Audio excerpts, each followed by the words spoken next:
Whoa, get up out of it. Noisy generator. And then, look up.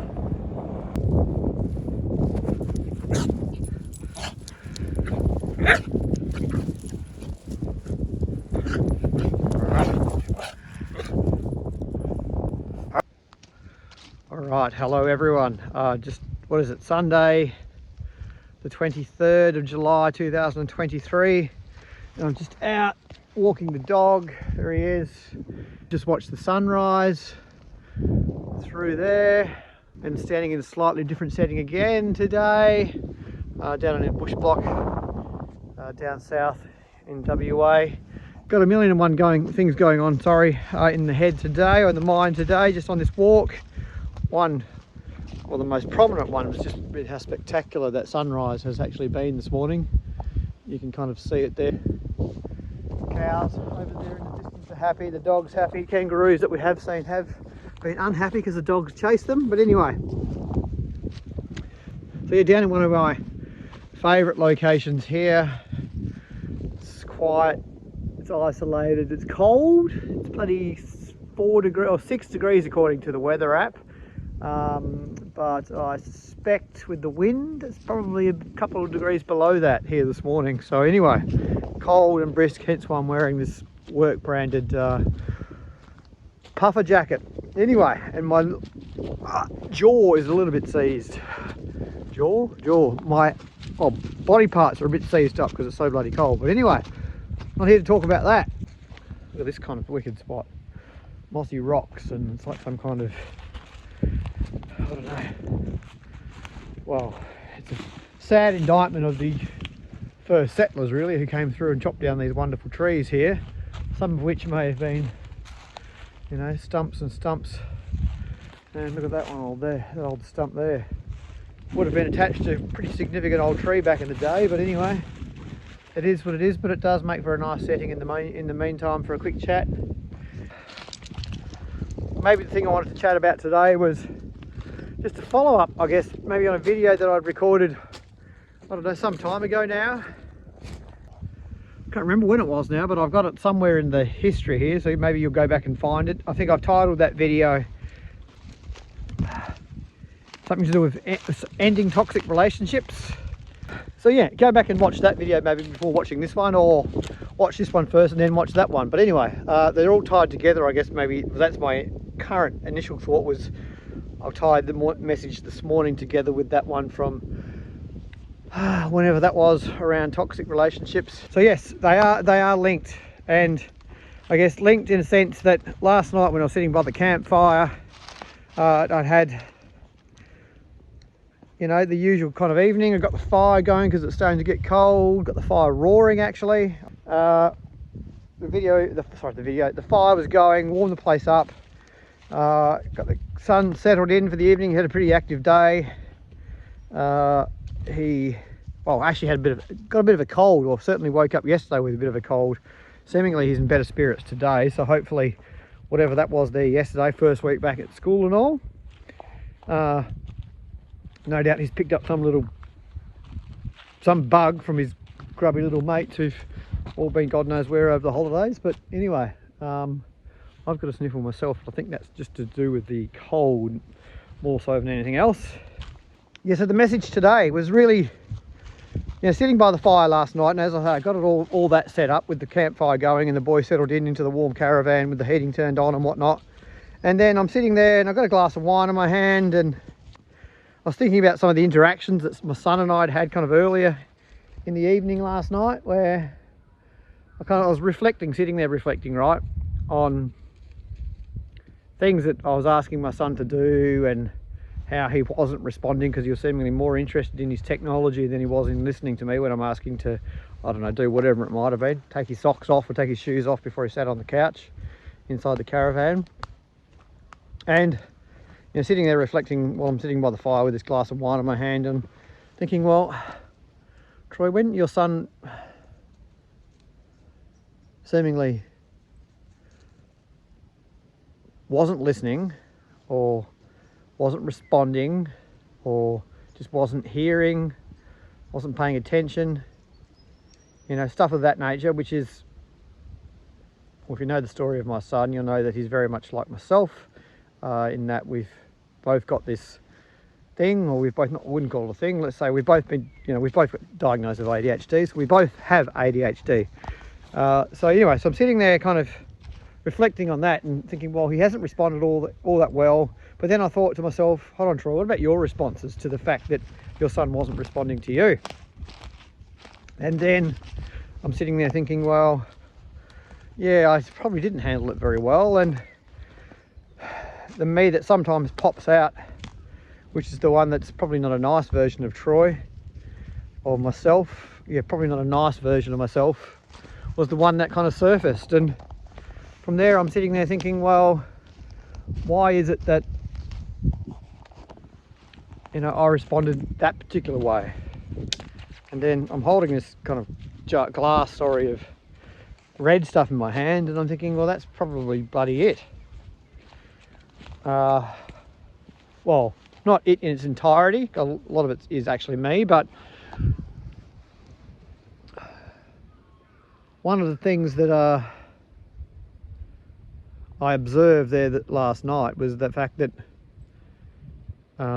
this toxic friend of mine, who is a very bad influence, an extremely bad influence, as I've said in this other video, it can and often does, of late, maybe it always has, but certainly appears to do so more these days. This toxic friend is a bad influence, and it potentially brings out the worst in me, or some of the worst, and some of the behaviours and irrational shit.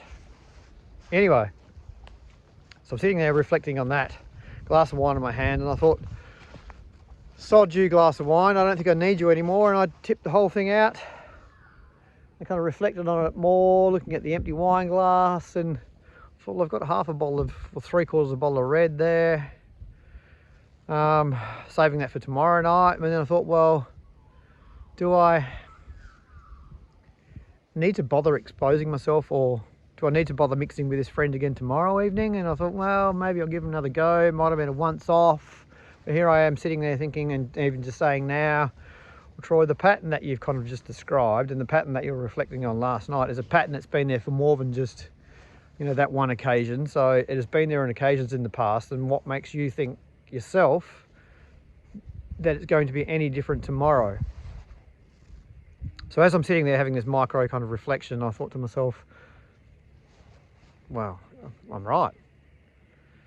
Or my subconscious is right, and this person that's sitting there observing me is right. And so I got up out of my chair, grabbed the bottle of red wine, and proceeded to tip the whole thing on the floor. Tipped it all out. Wish I had filmed it, but I didn't film it at that time because it was a spontaneous, spur of the moment decision, like a lot of things that I do. Impulsive decision, that's probably, well, there we go. It was an impulsive decision based on the fact that I am impulsive. And anyway, so I tipped the whole thing on the floor, and then I'm holding it in my hand thinking, here's an empty bottle. Well, that was a funny thing to have done because it was a fairly expensive bottle of wine, but anyway. But I thought, I don't need to expose myself that again to that tomorrow night, or as it is now this evening. And then I thought, well, this toxic friend, in your mind, Troy, he is now gone, or they have now gone. And I thought, what's a great form of symbolism for myself? As we can hear those black cockatoos, hopefully you can hear them in the background, but the black cockatoos flying through the valley. These are white tails, actually. Wish I could film them. There's a whole bunch of them sitting in the top of a tree over there. Maybe I'll try and film them in a minute. Maybe I'll come back to my video. I'll try and film these birds.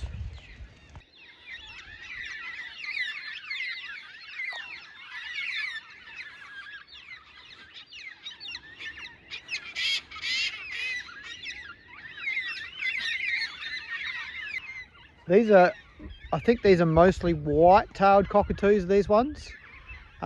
We do get red tails down here also. My hands are bloody freezing because down here in the valley, and having been at the top of the hill in the wind, they've gone numb. But anyway, I can barely feel the fingertips. But anyway, my point about these birds was that I believe that some of these whites or reds are meant to be, numbers are meant to be quite low because deforestation and whatnot in the surrounding habitat. And this tree here, which unfortunately itself looks to be affected somewhat by dieback, is a bit of a magnet for the birds. They do seem to like it. And this one here just behind me, there's a bunch sitting at the top there, but they do like this bald tree as they all fly off. It reminds me of the song by Xavier Rudd, Spirit Bird. And that's my own personal experience this morning with the spirit birds from the block here in Maroona. And I saw up behind me here a second ago also some kangaroos just kind of bouncing along the valley. But anyway, I mean, how bloody wonderful is this place? Look at that. Not a soul around. The sun has come up, as I mentioned just there before. Walking the dog still, and the dog's actually enjoying himself, eating some grass or sniffing some kangaroo poo. And so yeah, but anyway, I'll carry on my walk. Continue the story from earlier, from the top of the hill there, about the red wine experience. So, you know, having had the glass of red wine go on the floor and the bottle of wine get tipped out as well, thinking about, you know, this friend who I described as basically being a toxic influence and induces all these bad behaviours, and I guess made a decision in my own mind last night, given that this particular friend actually is really the only one. This is the point that I forgot to include earlier, but this particular friend, as we find some weird kind of sinkhole that a cow has trodden on in, there it is here on the ground. Anyway, it's a weird, that's almost square, but that's obviously just from a cow's footprint treading on some soft ground. But anyway, distracted by that. Shows that how easily my attention does deviate from the message I'm meant to be giving onto some other thing that's not really important. But anyway, I almost forgot what I was talking about even just there.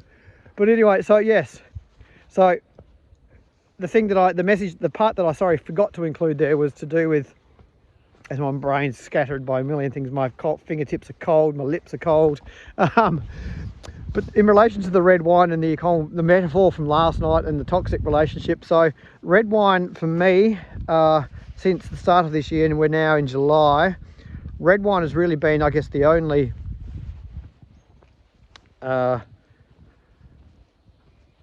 contact that I've had with this whole toxic family myself. So toxic family in a sense that since the start of this year, as I'm picking a few weeds here, there's a noxious bloody weeds that are all over the place, cotton bush, and thanks to the first bloody settlers or whoever it was that brought this cotton bush in to kind of feed the butterflies, which has now taken over and is bloody rampant. So yes, the red wine is really the only family member left from this whole arrangement of family relations who were in my life previously, who are no longer in my life now. So beer's gone, white wine's gone, spirits have gone. Red wine is something that I have still enjoyed, you know, sat by a campfire or dinners and whatever with people over in the evenings. But, you know, sitting there last night having all this reflection on Troy, you know, this kind of behaviour that largely prompted your decision around ending relationships for this other stuff, family members.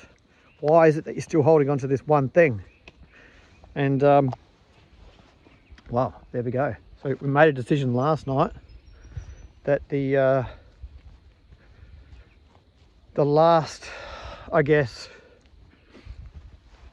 family member was the one that, for whatever reason, I hung on to. But as of last night, that family member is now gone, and we even had a little bit of a kind of ceremonial, I don't know what the right word is, it doesn't spring to mind at the moment because I'm still fucking freezing. We had a bit of a cremation ceremony. So my last bottle of wine, bottle of red wine, which it is no more, and we put him in the campfire, or it in the campfire, and watched it over a period of maybe 20 minutes or so. The bottle going from being fully formed. Sorry, puffing a bit as I climb this hill in another little spot here. Sun's still coming up through the valley there. And another one of these ancient old trees, or a couple of ancient trees there that were deforested. But there's a remnant of it there. So yes, we sat there by the campfire last night. Well, I sat there by the campfire last night and watched burn, sucker, burn. Basically, we cremated the fucking thing. So that's it. My relationship with red wine and alcohol and that whole entire family, for me, is now over. Now people might, you know, that know me might hear that and think, oh, that's just a flash in the pan. It's not serious. It's not going to happen. But thought about it more, quite a bit in this last week, to be honest with you, and so as part of the whole finding out who is Troy kind of process and whatnot that I'm going through at the moment, I'm obviously seeing a psychiatrist and got the diagnosis 4 months ago now with my for my ADHD. We've started on the therapy, so getting the pills right, and then once we got the pills sorted, which I think we're pretty close now with the medication, we've gone from 10s to 20s to 30s to 40s to 50 milligrams of Vyvanse. We've now pulled back. Actually, we're even doing more than that. We're doing 55, 60 milligrams of Vyvanse. We've actually now cut that back. We're back now on a 40 milligrams in the mornings, with a 5 in the afternoon if I feel that I need it for whatever reason in an evening. So, and again, the point I was just trying to make there was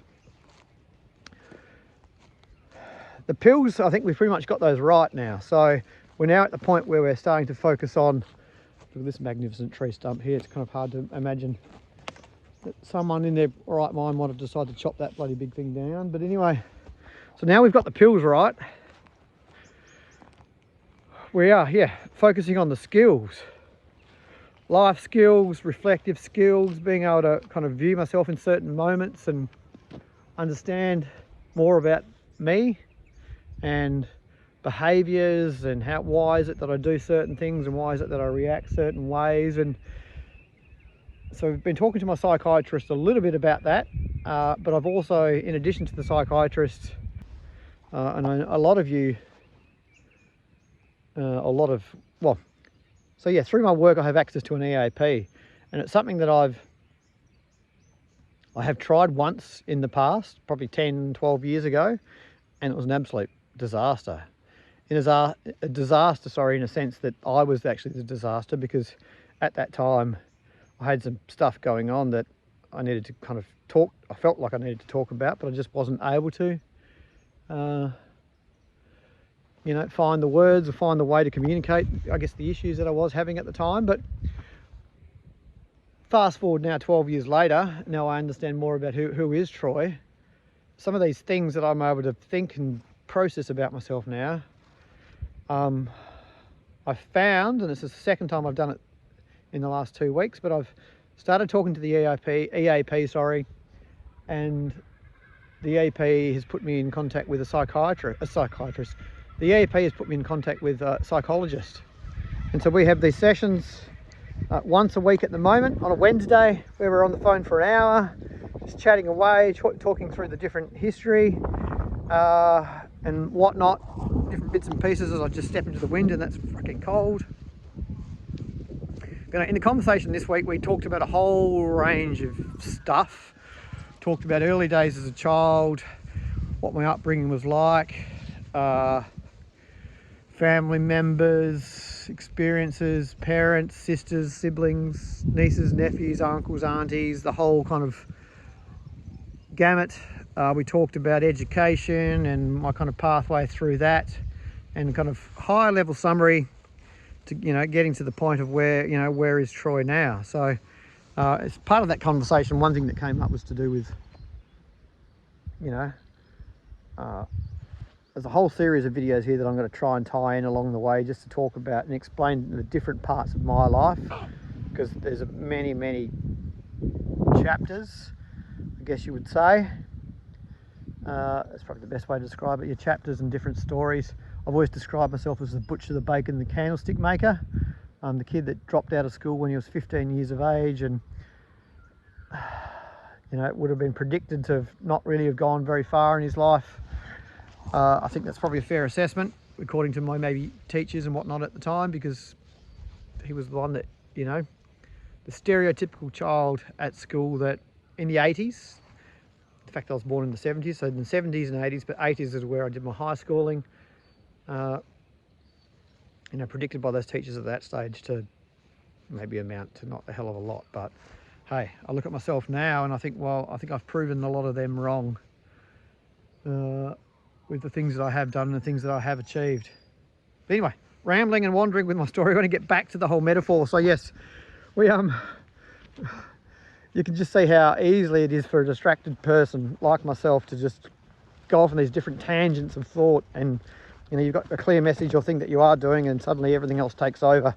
But anyway, so getting back to the bottle of wine and it being cremated on the fire, I'll insert a little image here somewhere now of the bottle of wine being cremated, it being burned. We sat there for 20 minutes, watched it, well, I sat there for 20 minutes, watched it get torched, watched it dissolve. I had this kind of bright idea in my mind at the time that I might try and save it and make it like a bit of a trophy or a kind of pile of ashes. But anyway, yes, it seems to have melted quite well after quite a while in the fire. And the thought that I had was, let's just retrieve it from the fire and let it cool off and keep it somewhere as a memento to whatever. But I guess in reflecting on that now, the thing that happened last night was I got the bottle of wine out of the fire, put it on the grass, and it looked quite nice actually, the bottle, glowing orange, and it was all molten glass and whatnot. But as soon as I sat it down on the grass had dew on it, as the grass does here now. The grass had dew on it last night, and the glass that was hot, as it cooled down, proceeded to just go crack. Anyway, so now it is just a pile of ash, which is fairly typical, I suppose, when you think of a cremation. And as I walk up another bloody hill, I'm going to walk all the way back up there. Anyway, so yeah, this last member of the toxic family, it has now been cremated. The whole family has been cremated and burned.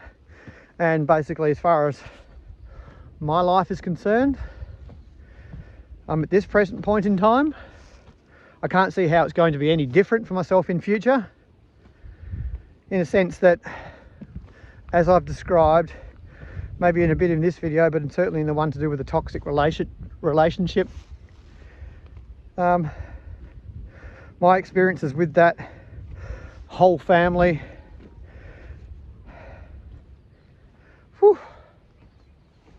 wasn't a very big hill, but something to do with the fact that I'm cold and talking and whatnot. It's brought the old heart rate up and puffing. But so yeah, my experiences with that family and how it affects me, and then reflecting. So in the conversations I was having, with the psychiatrist, my psychiatrist, but also my psychologist, we talk about, you know, family members and exposure to things throughout your life, and you know, we talk about, was there any kind of exposure to alcohol, and must have been at risk at some stage along the way. And well, it's kind of rife in my family in the sense that grandfathers and uncles and family members of themselves had many bad experiences and made a lot of bad choices in their lives as a result of alcohol. And for me to think that I might be any different, I guess, is the realization that I've come to think that I might be any different in terms of, you know, might be able to navigate some of these issues and kind of life choices and whatnot in a more positive way. Well, I've proven that to be a fallacy, if that's the right word. I don't know, fallacy. Anyway, it's a word that sprung to mind. It's a fallacy in the sense that, Troy, you're kidding yourself, right? You've tried you've had a good relationship. It's been 30 years, but 30 years of good times, lots of them, some bad times as well, bad choices and things that you've done that you probably shouldn't have done. So anyway, yes, as I stand here on this kind of spot where it's quite dramatic and quite beautiful, surrounded by nature, so that's the advice from my psychiatrist and my psychologist, was get yourself out there more, Troy. Get into nature, slow down, be kinder to yourself, listen to yourself, reflect, don't judge yourself, don't be too hard, and breathe, take it slowly, take it all in. The birds there a moment ago, they're a bit of a metaphor and a reminder of that wonderful song. If you haven't heard it, maybe I'll stick it here somewhere as a link. Go off and listen to it, because it's, maybe I'll end with it. Maybe I'll end the video with it. Anyway, I haven't quite figured it out yet. I'm fully in touch with nature now, in touch with myself. I understand what's right and what's wrong for me. That toxic relationship is now gone, it's done. I very much believe and mean it. It'll come to a surprise to many of my kind of friends and whatnot. Certainly the wine club that I'm a member of, or this exclusive winery in WA that I'm a member of. I'll have to probably cancel my membership there, but that's fine. I'm sure someone else can have it. To be honest, they can fucking have it, because it doesn't really matter. And that's it. It's done, it's over. I'll stick here now some footage of this cremated object, and maybe of it sitting in the fire, melting away, the ceremony or the kind of process I was having there last night, having only had 1 and a bit glasses of wine. Maybe I'll sit that here now, the video, or maybe I'll move to that video now and end there, because that's it. The wind's probably too strong and it's probably made this video shit. But anyway, there it is. It's been cremated, it's done. And I'm going to say see you later. It's been a long, rambly old chat, this one. But I'll come back and see you again soon in another one of these. Who knows what it'll be on, but it won't be about toxic family members or anything anymore, because that chapter's closed. It's done. We've moved on. And now it's all about other stuff that might come up. Fun stuff, serious stuff, educational stuff, things that I find interesting, things that I hope people will find helpful. But again, just as a little metaphor for myself, or a little visualization for myself, I thought that was worthwhile capturing that to close that chapter, and it's in the bag. So see you later, have a good day, I hope you're doing well, and see you again soon. All the best.